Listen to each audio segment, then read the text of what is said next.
yuko karibu, muda mfupi ataonekana, alienda kuandaa. Furaha kuu isiyoelezeka itaonekana, tutashuhudia sisi wenyewe. Mchungaji David Mbaga kutoka Tanzania, ambaye anaishi Dodoma, leo yuko hapa Marekani, Illinois, mji wa Rock Island, lakini matangazo haya tunayarusha kutokea siri ya Moline. So kama nilivyosema, majina ni hayo, Morris Jack, na hii maongezi tunakwenda kuongea ni kwenye kupitisha kwenye Mahubiri TV. So kuna maswali kadhaa au maongezi kadhaa tunakwenda kuongea na mchungaji hapa kwa kile ambacho kimetendeka katika uamsho huu wa mikutano ambao umekuwa hapa. Tukiongea kwenye Kiingereza tunasema revival meeting. So tunataka tumuulize, tusikie jinsi atatuambia na kila ambacho alichokiona. Mchungaji, karibu. Asante sana. Je, umechukua safari ndefu? Yeah. Na katika safari kuna changamoto. Ni ipi ya kwanza ambayo umekutana nayo? Changamoto ya kwanza ni safari kuwa ndefu. Hiyo ndio ya kwanza. Hiyo ni changamoto kubwa kwa sababu kukaa kwenye ndege masaa 10 na kitu sio rahisi. Unalala, unaamka, unafanya kazi. Nilikuwa na kompyuta yangu, kwa hiyo bado nilikuwa ninafanya kazi. Ndio. Safari ilikuwa ndefu lakini pia comfortable kwa kweli. Mimi napenda ndege kubwa sana. Sipendi ndege vidogo. Vidogo. Kwa hiyo nimefurahia kuwa kwenye ndege kubwa ambayo unasafiri na unajisikia vizuri. Safari ilikuwa ni nzuri sana. Asante sana. Na je, ni kipi ambacho ukiwa kwenye safari, ukiwa kwenye ndege, ulikuwa unafikiria utatarajia kuona, yani ni picha gani ulikuwa nayo kwenye mind ukisema ikifika naona kutakuwa hapo hiki, na kila ambacho ulikuwa unafikiria kama ndicho ulichoona? Cha kwanza kabisa nilikuwa tunatarajia mapokezi. Ndio. Lakini si kama yale niliyoyaona. Nilikuta mapokezi makubwa zaidi ya kile ambacho nimefikiria. Mimi nilijua nikifika airport nitakukuta wewe pamoja na mchungaji, tunaondoka. Lakini nimekuta watu wengi na kupewa zawadi ya maua kukaribishwa. Kuna mzee nilikuwa naye kwenye ndege ya kutoka Chicago kuja hapa Moline. Kuja Moline. Ni mzee mmoja wa mzungu, mzee sana. Tulikuwa tunapiga story kwenye ndege. Sasa wakati nyinyi mnanipokea pale, kama uliona alikuwa yuko pembeni hivi, ni mzee mmoja alikuwa anashangaa jinsi ninavyopokelewa. Nimeona. Maana hata hawakujua kwamba kwenye ndege walikuwa wamepanda na nani. Maana huko ndani ilikuwa tu simple, tunapiga story. Sasa ndio wanashangaa. Yaani hajui kama huyu mchungaji. Namna hii. Kwa hiyo mlinifanyia surprise kubwa. Ndio. Kubwa sana. Sawa. Lakini cha pili, sikujua kwamba mna mchungaji anayependa Waafrika kiasi hiki. Hicho ni kitu ambacho sikukitarajia. Nimekuta mna mchungaji wa pekee. Na yeye ndo mtu wa kwanza amefika pale kabla ya sisi. Kabisa. Yaani kwamba wewe ni mzaliwa wa Marekani, akaniambia amezaliwa New York. Ni mtu wa hapa, lakini ana moyo wa kupenda Waafrika kutoka moyoni. Sawa kabisa. Kwa hiyo nimeshangaa hata jinsi ambavyo anani-entertain nyumbani kwake na mke wake. Nimeshangaa sana. Mungu awabariki wote. Asante sana. Kitu kingine, ulipopokelewa, na najua kuna changamoto ulipofika nje, ulisikia kuna hewa gani kwako? Kwa hewa ya hapa na ya kule Tanzania iko tofauti kabisa. Baridi ni kali sana. Wale watu wa Iringa wanasema kuna baridi, Iringa hakuna baridi. Wow. Hakuna. Yaani Tanzania nzima ndo Iringa inaongoza kwa baridi. Iringa nadhani na maeneo ya Mbeya, Mufindi wanasema huko ndo kuna baridi kubwa sana. Nimesikia mchungaji Geoffrey Bwana alipokuwa kwenye yale matangazo na alisikia kabaridi kwa alikuwa kaongelea pale mbele. Kuna baridi. Wow. Lakini hii hapa mimi nashangaa wakiniambia eti ndipo inaanza. Pale sisi hapa haijakuwa na baridi. Mimi nimeshangaa. Lakini baridi ni kubwa. Kama unakumbuka wakati nahubiri la kwanza, nilikuwa natetemeka kabisa. Kuna mtu alijua akaenda kununulia koti saa hiyo. Kwa hiyo mkiniambia kuna baridi zaidi ya hii, Nashangaa sana. Bado mwezi ukitoka hapa ndio inafika. Hiyo ni hatari. Yaani ukitoka tu ndio inafika. Bora niondoke. Asante sana kwa hilo. Pia kuna zingine changamoto unaweza kama umepata nazo. Je, umefikia kwa mchungaji? Kuna utofauti umeona kwamba kabisa hapa kuna kitu kizuri au kitu kibaya? Umeona nini pale? Kwa mchungaji nimefurahia kwa ujumla. Siwezi kuleta changamoto. Yes. Mimi changamoto yangu kubwa ni chakula. Tunapenda chakula cha Kiafrika. Kwa hiyo sikutarajia kukipata. Akili yangu ilishaituni kwamba hapa sitakipata. Wow. Nimekula hivyo nilivyokula. Yaani sisi kwa Mwafrika ukimwambia eti unakula mkate ndio chakula, akili haielewi. Uone ukweli. Lakini nimejaribu yule mama amekuwa akijaribu kuniuliza unataka nini ili tukusaidie. Yaani nimeona yani anakuwa makini sana ili asije akanikwaza kwa chakula. Yes. Hata kuna nakumbuka jana nimeona ndizi mbivu, nikasema ngoja nichukue ndizi moja. Akaniambia lakini haziwezi kuwa tamu kama za Afrika. Kwa hiyo labda akambia ngoja tu nile hivyo hivyo. Kila nikishika na kazana, hizo sio tamu kama za Afrika. Nilijisikia vizuri kwa upande mmoja kwamba kumbe wanatambua Afrika tuna chakula kizuri. Kitamu. Kwa hiyo challenge kubwa ya huku ni chakula. Uone ukweli. Chakula huku ni shida. Hawajakosea. Vyakula vyao vingi ni shida sana. Kwenye mkutano watu ambao wamekuja tumepiga hesabu ya watu 420 asubuhi. Jioni ambao wamerudi ilikuwa 230. Kwako unaona? Nimeshangaa. Unajua kwa mji ambao kwa nchi ambao watu wako busy kama Marekani. Kupata watu kutoka mbali 400 na kitu. Umesema 420 ni kitu cha ajabu sana. Sana. Na nilishangaa nilipokuwa nasikia state mbalimbali zikitajwa. Kuna state nyingine ni mbali Arizona na Texas. Masaa mangapi wale sema? Texas masaa 15. Masaa 15. Kwa kutembeza na gari. Unaona? 15. Arizona kwa kuja na ndege masaa 8. Unaona? Yaani ni safari ndefu sana. Nilikuwa najaribu kupiga mahesabu kwa safari za kwetu, nikaona labda kutoka Kigoma mpaka labda Dar es Salaam. Lakini bado hizo za kwetu unazosema ni mbali zaidi kwa sababu tena hizo ni state ambazo ziko kwenye mji mmoja. Sasa ukiangalia kwa mfano Kigoma Dar es Salaam kuna kona ndio maana masaa yanakuwa mengi. Sasa nyie barabara zenu huku ni straight, alafu speed ni kubwa. Bado mtu tembea masaa 15. Nimejua kwamba watu wana njaa ya neno la Mungu sana. Kwa huo umbali waliotoka ni umbali mkubwa sana. Mimi nimeshangaa. Alafu pia nilishangaa kuna bwana mmoja yule ambaye alikuja kutoka Michigan ambaye anasema yeye amekaribishwa tu na mtu akamwambia tu kuna mkutano alafu akaenda. Unajua nisipokukatiza hapo yule baba tumeonana akaniambia ningekuepo Friday lakini kuna mtu ambaye amefariki. Mpenzi wa Mungu ambaye anapenda neno la Mungu. Tulikuwa kwenye mazishi. I see. Lakini nikasema nikitoka hapa sipiti na nyumbani na nyoosha mara moja mpaka kwenye mkutano. Ndio maana akaonekana siku ya Sabato. Yaani nimeshangaa sana. Kwa hiyo nimeona kwamba watu wana moyo na ninaamini kwamba tukifanya kitu kingine baadaye tutakuwa na mahudhurio makubwa zaidi. Lakini labda nisije nikasahau hili kilichonigusa pia ni kanisa la kwenu, kanisa la hapa. Ushirikiano ambao wameutoa mchungaji pamoja na timu ya wale wazee waliohudhuria na nini. Kwa nimeona kuna ushirikiano mkubwa sana katika kuandaa mikutano kama hii. Na mimi mkutano ujao utakuwa na watu wengi zaidi. Sikutarajia idadi ya watu wengi kiasi. Yaani mchungaji kwanza ameniambia kwenye masikio jana akasema bwana nilichokiona mwaka kesho tuendelee. Amen. Tufanye kingine. Amen. Tufanye kingine. So nitaamini nimeshaamini kwanza.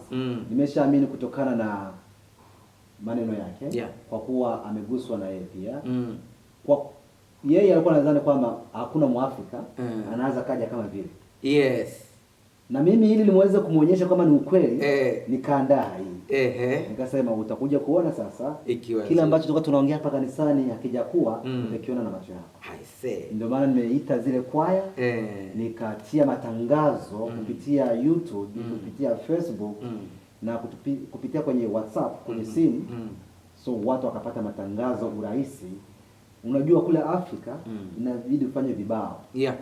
alafu mtu akipita anasema kuna mkutano sehemu fulani, kwa kuwa kuna watu hawana simu ili waweze kwenda, lakini huko kuna technology kubwa ambao ukitia kitu, hata mtu ule ambao umeona ametoka Arizona ameona matangazo matangazo ndio amemtoa kule kaja. Niambie, ningetoka hapa na ndege niende kumpa ujumbe kule? Hapana. Hiyo haiwezekani. Lakini sasa technology ni kitu ambacho hapa kiko rahisi sana. Mtu hata kiwa kwenye usingizi, simu inamwamsha yeye, angalia matangazo yamefika. Nimeona hicho kitu ni kizuri sana. Yes. Na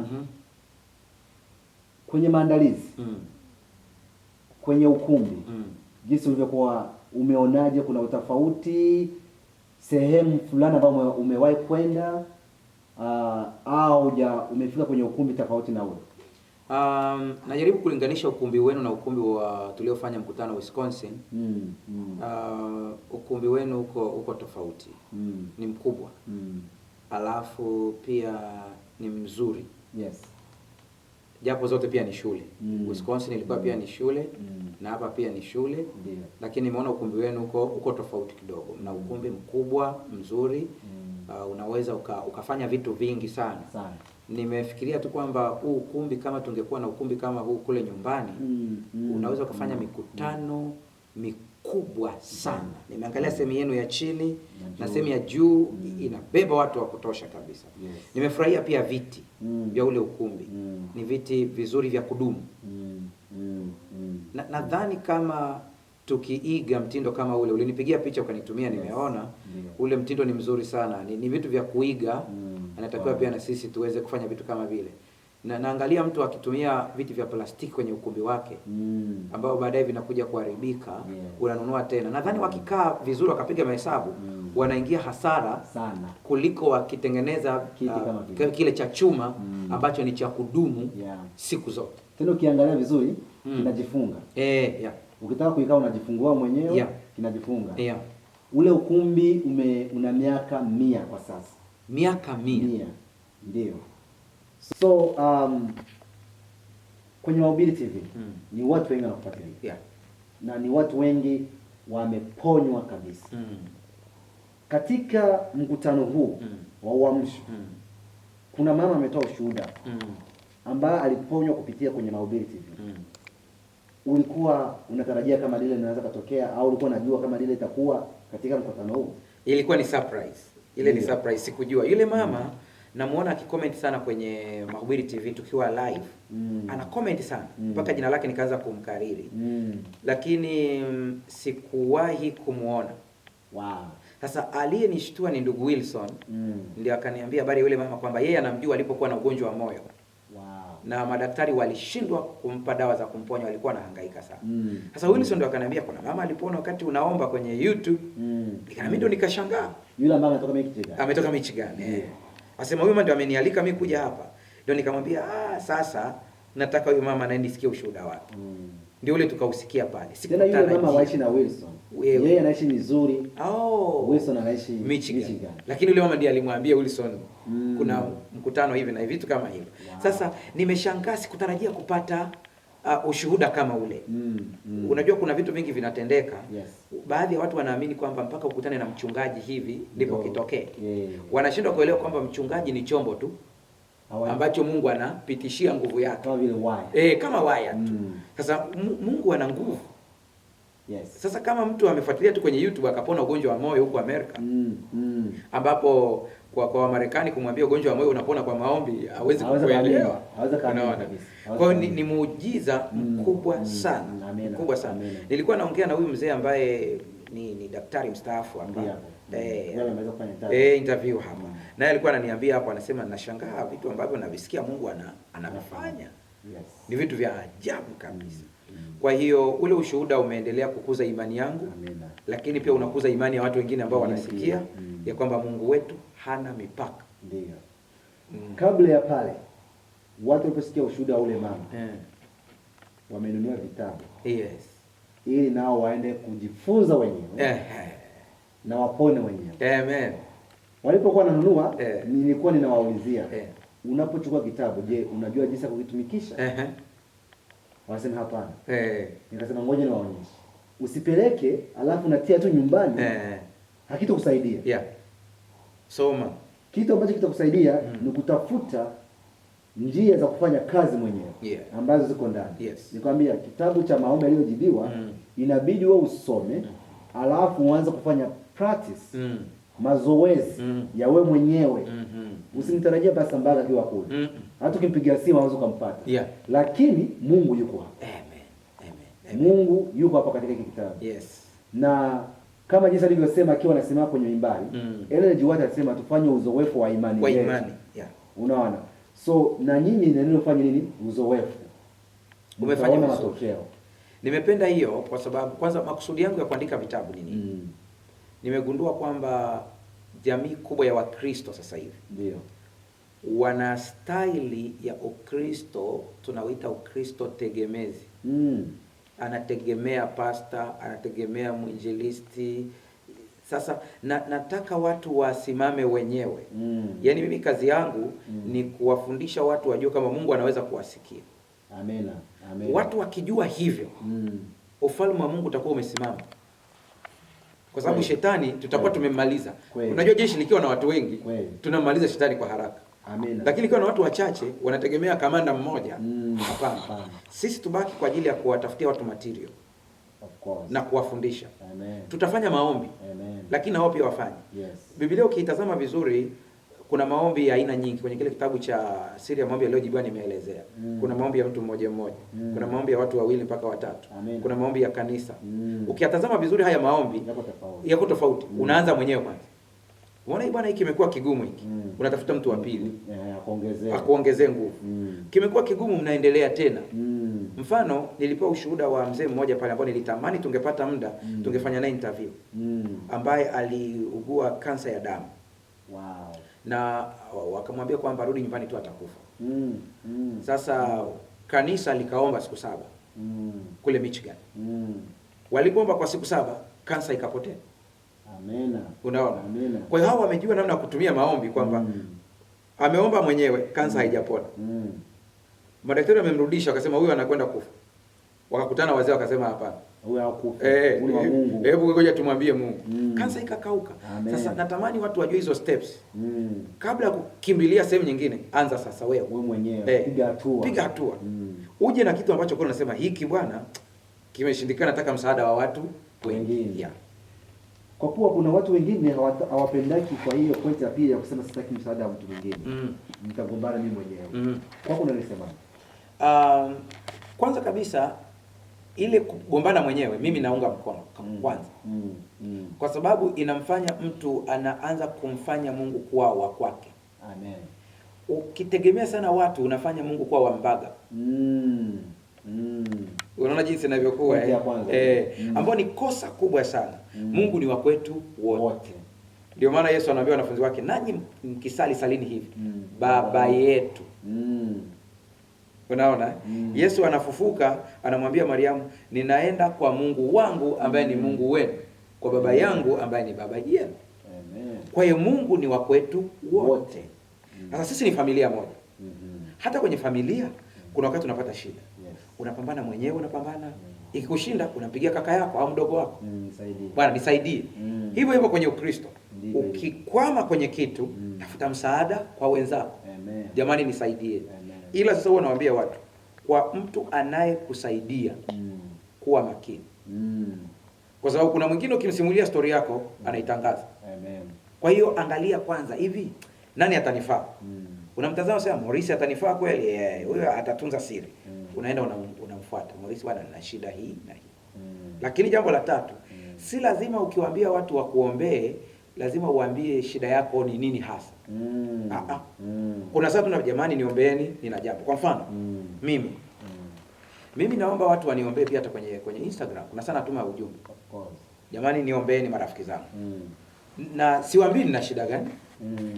Just niombeeni. Niombeeni. Siri yako najua na Mungu. Najua mimi na Mungu. Of course. Wakati ule wanapoomba, Mungu anajua mimi ninataka nini. Maombi yanasikiwa. Amina. Yeah. Amina. Na imepitia kazi zile waya za wale? Kabisa. Sasa kuna siri moja huwa watu wengi wanapenda kuongea. Eti ukitoa siri zako hadharani kabla ya kitu hujatenda, Mungu anazuia. Ni ukweli? Anazuia. Yeah. Mungu hazuii. Hapana. Lakini kuna vita ya kiroho inayoendelea. Kwa hiyo kuna wakati ukianza kufunua vitu vyako, ni kama vile umechukua ngano ukaitoa hapo nje kwa kuku. Zitakula. Kwa hiyo kuna vitu Mungu anapenda tuvifanye siri. Nakupa mfano kadhaa. Wakati Yohana anazaliwa, Mungu hakupenda ile habari ifahamike sana. Kwa sababu anazaliwa mtu ambaye anakuja kupiga vita. Ikawa ni siri. Yule bwana akafungwa mdomo wake. Hakusema. Lakini pia unapoangalia matukio kama Samsoni. Samsoni aliambiwa usiseme asili ya nguvu yako. Kwa nini? Kwa sababu Mungu anajua kwamba kuna maadui. Sasa akasema zuia, lakini Samsoni akaja akasema. Angalia Yesu wakati anazaliwa. Ili uone kwamba kuna vitu vingine tunaviharibu wenyewe, tunakuja kumlaumu Mungu. Mungu hahusiki kabisa. Yesu ni Mungu. Amekuja kuzaliwa. Malaika wengi wanamlinda. Kwa nini anapelekwa Misri akiwa mdogo? Ili afichwe. Kwa kuna vitu vingine kwenye maisha tusipende kuvifunua. Unaviharibu na uwezi kufanikiwa. Kabisa. Kuna mambo mengi hata Yesu mwenyewe alipokuwa duniani anaponya mgonjwa, alafu anamwambia usiseme. Watu wanafikiria kwamba kwa nini Yesu alikuwa anasema usiseme? Sababu ilikuwa ni hii. Wangesema Yesu angekuwa exposed sana kwamba ni Masihi. Kwa hiyo maadui wangekuja kumuua kabla ya wakati wake. Haujafika. Mama yake anamwambia hawana divai. Akamwambia mama, una nini na mimi? Wakati wangu bado. Unaona jinsi anavyosema kwamba saa haijafika nianze kufunua nguvu zangu. Nikizifunua mapema kuna hatari. Lakini akafanya ule muujiza, na ukiangalia sana Yesu hakukaa sana maeneo yale, alikuwa anaondoka. Kwa hiyo kuna watu wengi sana kwenye maisha yao wameshindwa kufanikiwa kwa sababu hawajajua kuzuia midomo yao. Kweli. Wanasema kila kitu. Hapana. Kuna vitu vya kusema, kuna vingine tunza moyoni mpaka vikitokea. Nimependa hiyo point kwa kuwa umeshanijibu swali langu vizuri na nimeelewa sana. Kuna mtu mwingine haupaswi kutoa siri zako wewe na Mungu, na kuna zingine siri ambazo unapaswa kufanya nini? Kutafuta mtu ambaye wa msiri ambaye anataka kusaidia kwa hilo. Asante sana. Je, kuna kabla sijafanya mkutano, kuna maswali kadhaa marafiki zangu wakiwa wananiulizia. Huwa wanasemaka nyinyi wa Sabato au watu wanaenda sala. Hizo ndo msemo yao. Sisi jinsi tunavyoomba na nyinyi tofauti. Sisi ili mtu aweze kuponya ni lazima wachungaji na watu kanisani sisi wote tunaombea kwa pamoja. Lakini nyinyi hatujawahi kuona hilo. Je, utofauti uko wapi? Sisi wote Mungu anatusikia kwa umoja au kuna kitu tunakimisi ili tusisikilizwe kwa muda ule? Je, ni fujo nyingi au ni dhambi zetu? Je, kwa nini nyinyi hamfanyaki hivyo sisi tunafanya? Utofauti uko wapi? Je, unaweza kusaidia kwa hivyo? Okay, napenda kumnukuu mama mmoja Katoliki anaitwa Teresa. Ule wa Calcutta. Yes, India. Namuona. Aliwahi kusema picha ya Mungu ulioweka akilini mwako ndivyo alivyo. Mpaka nilishtuka akasema anamaanisha nini huyo? Picha ya Mungu ulioweka akilini mwako hivyo ndivyo alivyo. Jinsi unavyofikiria. Yaani kumbe tuna picha fulani ya Mungu akilini. Kwa hiyo tumekuwa na Mungu fulani kwenye akili zetu. Amen. Unaona jinsi inavyokuwa. Sasa kuna mtu anaamini kwamba Mungu wake yeye mpaka apige kelele. Unakumbuka habari ya Elia alipokuwa na wale manabii wa Baali. Ukiangalia vizuri waliokuwa wamepiga kelele ni manabii wa Baali. Wanapiga kelele mpaka wanajikatakata. Yaani kuna watu Mungu wao mpaka wasikie wateseke. Ndio picha. Ndio picha walionayo kwenye. Yaani Mungu wao mpaka aone wanatoa jasho wakiomba. Ndio Mungu wao anawasikia. Unaona Nimewahi kuona mimi mtu anaomba kwenye kanisa anazunguka kabisa. Yeye anakimbia anahangaika. Sasa mimi wasipendi kwa hukumu. Kwa sababu ndio picha ya Mungu aliye nayo. Siku akimjua Mungu kwenye sura nyingine ndio anabadilika. Sasa kwangu mimi nayeongea na wewe. Mungu ni dadi. Kasa kama Mungu ni daddy, bana ajali. Kwa nini mpaka nijikate mpaka nitoe jasho? Hapana. Kama ule mfano ulitoa jana ya yule mtu ambaye alikuwa kwenye ndege, hakujali. Wengine wanapiga fujo, yeye hajali. Hana shida. Anajua baba yangu. Kuna watu walikuja, ni mtu mmoja ambaye alikuja kunitembelea ofisini siku moja. Na Dodoma. Na alikuwa na ugonjwa mkubwa sana. Wa hatari.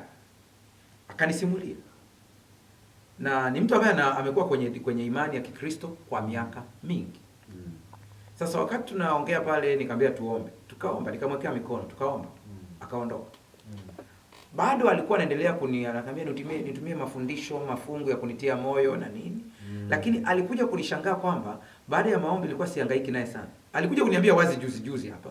Akaniambia mpaka nilikuwa nakushangaa, sema cha kwanza nilichokushangaa. Ugonjwa wangu ni mkubwa kiasi hiki. Unaniombea so simple. Maneno mawili. Unaniweka tu mikono alafu naomba. Anasema mwenyewe alipokuja hakuna. Pastor ana degree ya kwanza ya theolojia.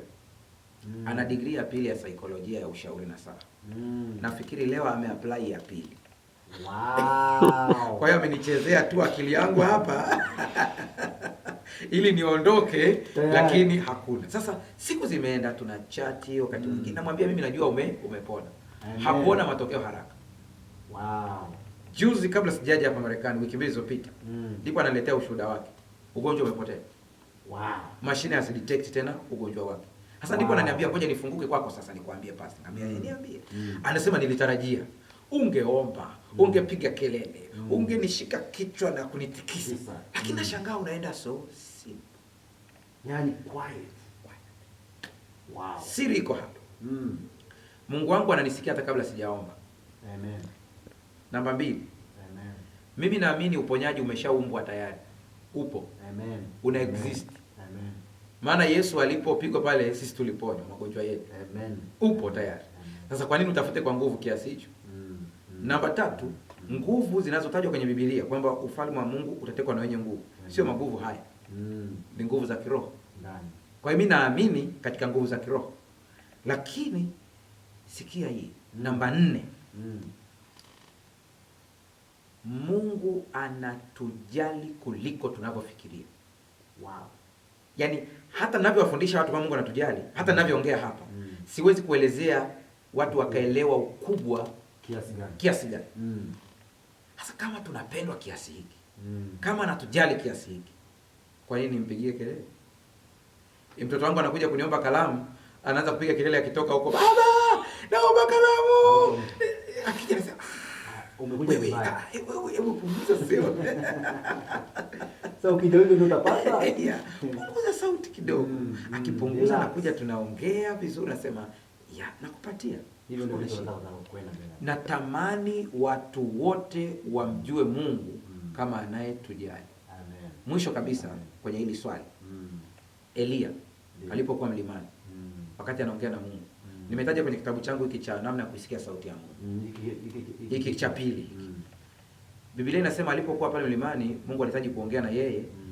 Ilitokea radi, tetemeko, moto.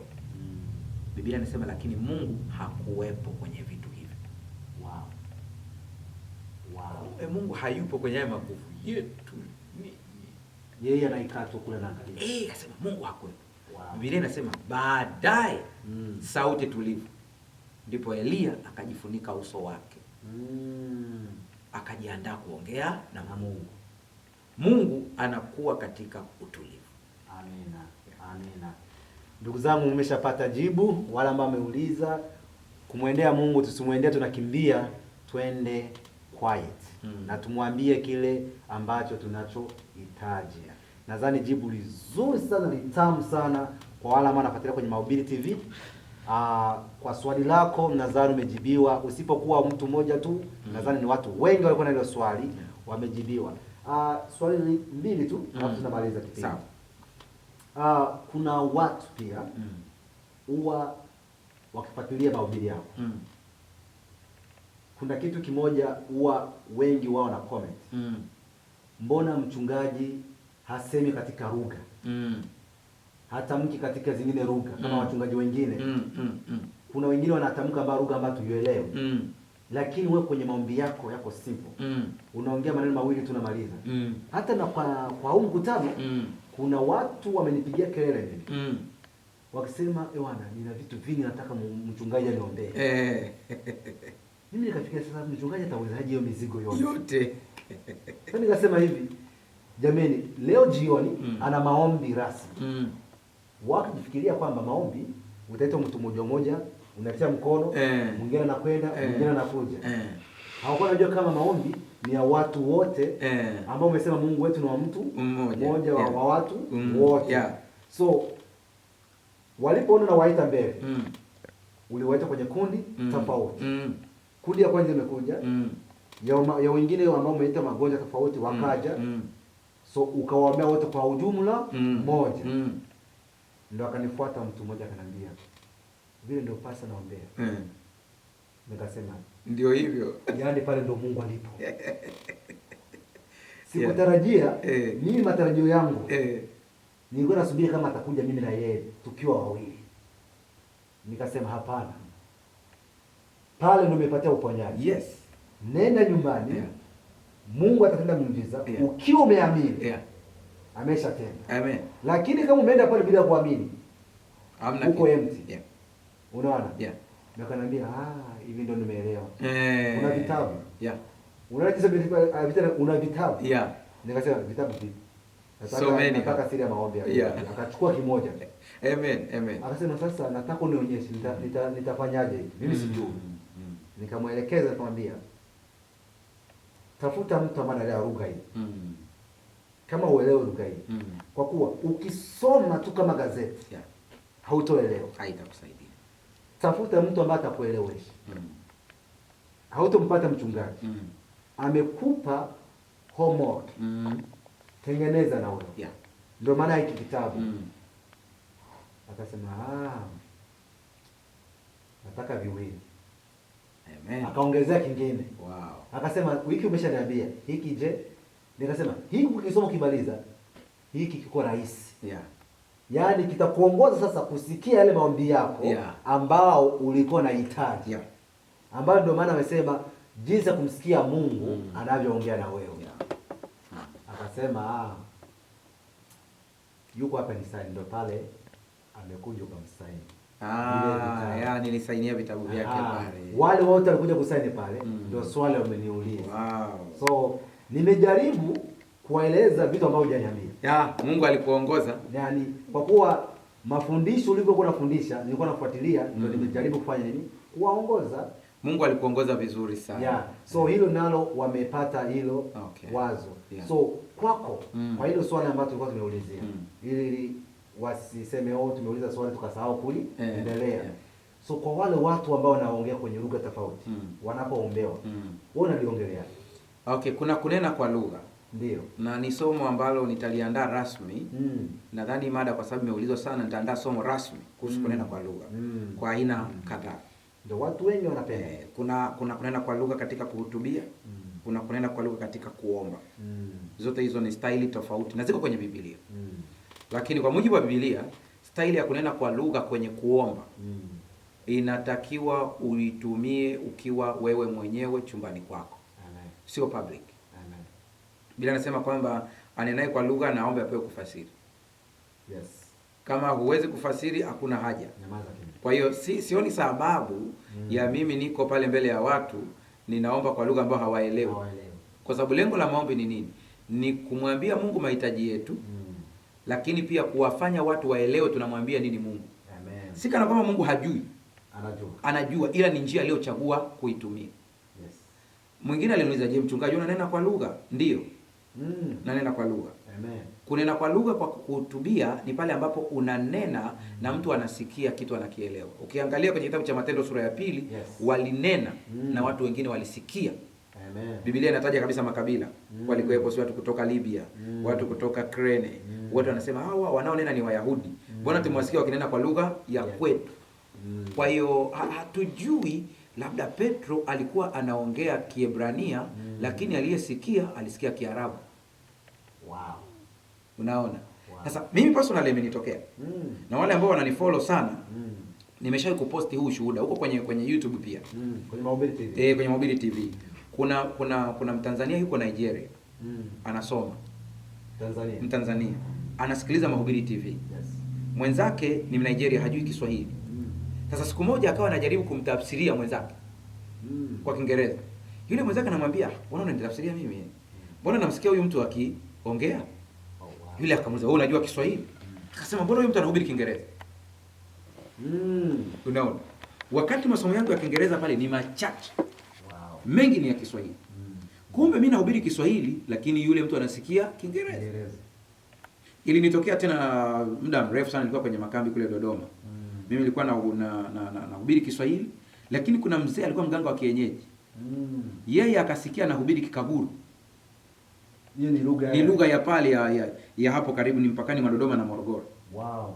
Kwa hiyo mpaka tunambatiza yeye alijua mimi ni Mkaguru. Wow. Unaona? Na tena huko Mkaguru. Sijui hata Kikaguru kidogo. Wow. Kwa Roho Mtakatifu anatafsiri kwa jinsi anavyotaka yeye. Sasa mimi hilo lipo kabisa. Lipo mpaka leo, kunena kwa lugha kupo mpaka leo, lakini tujue kwamba kuna kunena kwa lugha kwa Mungu na kuna kwa shetani. Yes. Alafu kuna kwa saikolojia.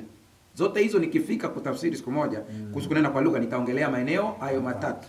Kunena kwa lugha kwa Mungu kukoje, alafu kwa shetani kukoje, alafu kuna kwa saikolojia kukoje. Ambapo akili yako kwenye sehemu ambayo tunaita subconscious inaweza ikarekodi matukio, ikayafanya kama real, ikaanza kuplay. Kama unavyoweza kubonyeza CD ikaplay na akili yako ina play, alafu unaongea. Unaweza kufikiri Roho Mtakatifu, kumbe ni akili yako tu. Wow. Kuna kitu kimoja mtu mmoja leo kuniambia kwamba kile ambacho umelala umeona au umelala umesikia, tuseme kwa mfano kuna muziki tofauti. Yeah. Unaanza ukaangalia kwenye TV, ukienda kulala ndio unaamka asubuhi na uimba. Yeah. Ni ukweli? Ni kweli, ni subconscious. Hiyo tunaita subconscious. Ni subconscious. Kwa kile ambacho umerekodi, yes, umekitia pale. Yeah. So tuwe makini kwa vile ambavyo tunavyoangalia au kwa vile ambavyo tunavyosema. Sana. Hiyo ninaiongea sana na ninawaambia watu. Kwenye imani pia. Sana. Sana. Kwa mfano, sasa hivi tunajaribu kuwafundisha watu kuokolewa kupitia Yesu Kristo. Zamani watu walijazwa imani ya kuokolewa kwa nguvu zao. Sasa kuwabadilisha waje kuelewa kwamba unaokolewa kwa njia ya Yesu Kristo alafu ni bure. Inakuwa ni kazi, kwa sababu subconscious yao imerekodi kwamba lazima nifanye kitu fulani ndipo niokolewe.